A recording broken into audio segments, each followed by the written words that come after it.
Hi guys, welcome to a new video. Today I would like to share with you some tools and tactics that keep me running injury-free, hoping that they will keep you running injury-free as well.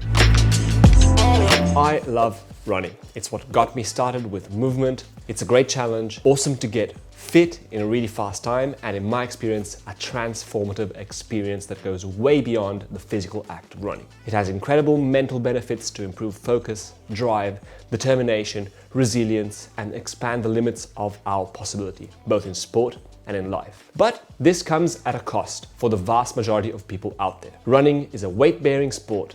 It is high impact, repetitive motion, high injury risk activity. Log into any running Facebook group and you will see it riddled with people asking for help with injuries ranging from tendonitis all the way up to stress fractures. Additionally, I would say 90% of triathlon related injuries derive from running. Running is a natural, beautiful sport that can give us so much, but in return, it requires us to respect it and follow, in my belief, some guidelines. Side note, this is why on this channel I promote cross-training for events like 70.3 or Ironman by using cycling and swimming. In my experience, it is the perfect way to integrate aerobic movement and fitness into our lives with the maximum longevity in the sport as possible. Running every day sounds appealing, but in my experience, it comes at a cost, unless you have run when you were young and your joints are accustomed to the impact. That being said, I freaking love running. Having no background at all in the sport, I learned a lot of lessons the hard way, aka with injuries. I've experienced personally so many of them, ranging from shin splints, tendonitis, stress reactions. But even though in that moment they sucked like crazy, getting injured actually got me researching and digging deep into how to sustain the most consistency with running while avoiding injury. And these are the biggest takeaways I have found that I hope might help you avoid injury and keep you running. Run hard or run long, intensity or volume, you can only choose one. Each footstep we take is 2 times up to 3 times of our body weight, each single step. That is a massive amount of stress, even though running feels easy and natural. This amount of stress varies. It gets increasingly more either with adding distance or with increasing the intensity. If we try and increase both at the same time, boom, that's where injuries start popping up. In my experience, trying to go longer and get faster is something that doesn't really work. Personally, what I do is have intensity days, which are short and sharp, and long endurance days, where the running is performed with less impact, but for a prolonged period of time. I say pick your battle.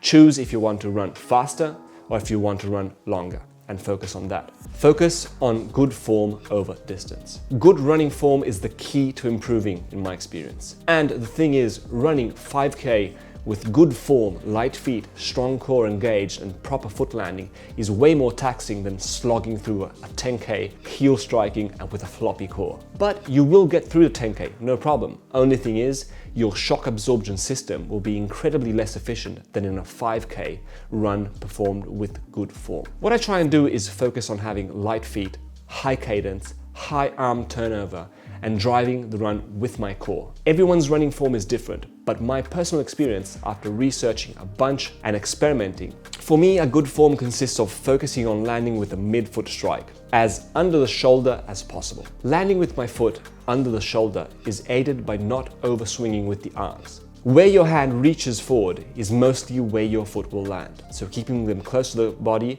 helps not land too far in front. The legs should feel powerful. The core is solid, prepared and ready to absorb shock. Personally, I have re-evaluated my running distances to the point where if I catch myself losing form for longer than 30 seconds, I won't increase the distance. That, to me, is just setting myself up for failure, as I will be slogging through the remaining distance, causing potentially some damage. And here we segue into the next running commandment, which is integrate a solid core strength routine. For too many years, I didn't do this. Core strength is critical in my experience for running. Having a strong core makes our whole movement more solid, purposeful and efficient. A solid core strength routine doesn't have to be long. The goal is to have the core muscles firing, activated and primed to do their job. And this can be easily done with planks, push-ups, side planks, single-legged or instability work with a Bosu ball. It can then be worked on and increased with kettlebells, light deadlifts, and any type of weight exercises which engage the core. The more functional these exercises are to running, the better. Just a brief intermission right now, guys, to ask you if you are enjoying this video and think it might be of benefit to others, hit the like button and subscribe so more people can gain access to this knowledge. Next crucial point is warming up. Warm up by walking and doing some maybe dynamic stretches. Maybe it's me getting old, but warming up for 5 minutes is super important to me now. I used to just go out and start running. The first K would be my warm-up, but those days are long gone now. I always warm up, even just by walking to the start of the trail. Most of the time I'll have been at the desk working, so before engaging in running, I will walk, perform some skips, lift my legs, walk sideways, do some butt kicks, whatever it is, any other simple movement to get my muscles firing and some blood pumping through the muscles. Guys, if there is one single point you take away from this vid, it's this one. Run mostly on soft trails and surfaces. Running surface makes such a big difference, it seems too much to be true. Nowadays, it is super rare that I run on pavement. I'm talking so rare, I can't remember the last time I ran more than 2K on the road since Tallinn this summer. Running on dirt or gravel trails greatly reduces the impact. And this is something you can literally try out super easily. Try running out on pavement, then on dirt, and then on some grass sequentially. On grass, the impact will be so much less, as will the speed. Dirt is a good middle ground to reduce impact but have some sort of speed. Load and impact, if performed with good form, are not the devil. But in my personal opinion, I've seen too many posts by distance runners having to get knee replacements, hip replacements and the like because of high amount of repetitive impact and stress they have experienced throughout their life. That is also a reason why cycling can be so powerful. It is non-weight bearing and has great crossover benefits to running. So whenever I see a nice trail, I will hit that 100% compared to pavement. Bear in mind, we are not talking about technical trail running here. It's just simple off-road trails, like there are many in parks around cities. Another key point is footwear choice. For distance running, in my opinion and experience, there is no question even to be asked. Max cushion shoes are absolutely crucial to reduce load and impact. Oftentimes, you hear people bash max cushion shoes because they allow for bad form, since they reduce impact. And this is the key point. I agree with these people. But having max cushion shoes does not mean disregarding form. Form is still the most important thing that must be developed and focused on. Running with good form is paramount. Max cushion shoes are simply a tool to add on to running with good form. Combine these two things and bro, you have an amazing strategy to run good, reduce impact and go for longer. If we take a look at current footwear trends, it's clear that every single brand is investing heavily in the max cushion high stack market. Some say max cushion shoes switch off the foot, and I think that can be true. We have no ground feel and nothing of the sort. But personally, I spend all my day barefoot and oftentimes barefoot walking on sand when I'm in Asia. Here in Europe, I always take off my shoes after a run and just chill barefoot for a while for some unfiltered ground contact. It just feels so good. As does barefoot running. I often run barefoot when I'm at the beach or maybe on soft grass. It feels great for short 100 meter or 200 meter bursts. But for normal, standard running, give me all the cushion I can get. It is so radically different running 200 meters on the beach barefoot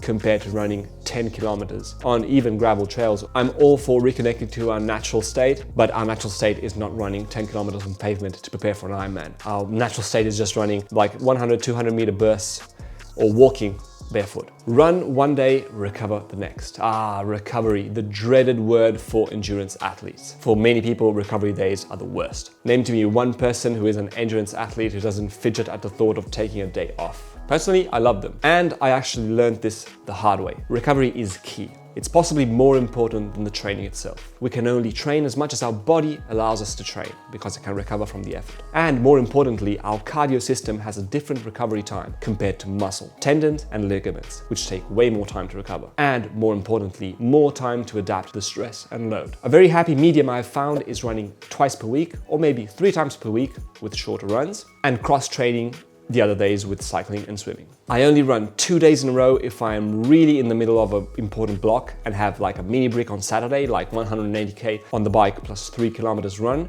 and the long run the next day. Ramp up volume gradually. I'm not going to bore you with formulas, but yeah, ramp up your volume slowly. Identify what your baseline is and don't go ham logging mega miles the next week. The big problem is our cardio system improves way faster than our bones, ligaments, tendons can adapt to load and stress. Suddenly, 2 times the amount of stress on our joints doesn't really sound like a great idea. Just because we ran 10K one week doesn't mean we should go out and run 20K the next. Probably we could do it, but at what cost, and could we sustain this over time? This is another thing I would like to share with you, is to reevaluate what types of volume we are doing, also in light of the points I shared before, linked to running with good form. It seems, in my opinion, that suddenly running 10K is the baseline. Anything less than that is pointless. Well, in my opinion and experience, that is so far from the truth. First off, if you were to go outside right now and run 1 kilometer full gas, all out, that would probably be enough to have some positive training benefit, even if it's not specific to long distance. Also, I found 6 to 7 kilometer runs are super useful to build just general consistency, and more than that, assure that we're still running with good form,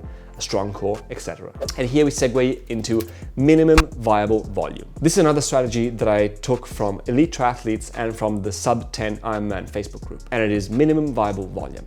As in, what is my goal? Once I identify what my goal is, I will put in place a strategy to allow me for the most gains on the minimum running volume per week. For example, a 70.3 will probably look like a midweek run 6 to 7K and a weekend long run around 13 to 15K. This is of course variable to each and every single one of us. Also, it is goal dependent. If you are training for an Ironman, you can get away with way less volume than anyone training for a sub 3 marathon or a 100-mile race. I could literally tie up my shoes, fuel correctly, and run a marathon right now, this very second. But at what cost? How does that fit into my longer term goals? And more importantly, how will it benefit these goals? What are the risks? These are the types of questions I ask myself routinely to put in place a minimum viable volume strategy that is appropriate for this moment. Right now, off season, I'm doing one short midweek run, 6 to 7K, with big intensity in them, mostly performed uphill to reduce impact. I basically run to the bottom of a hill, send it on the uphill, and then just walk down to recover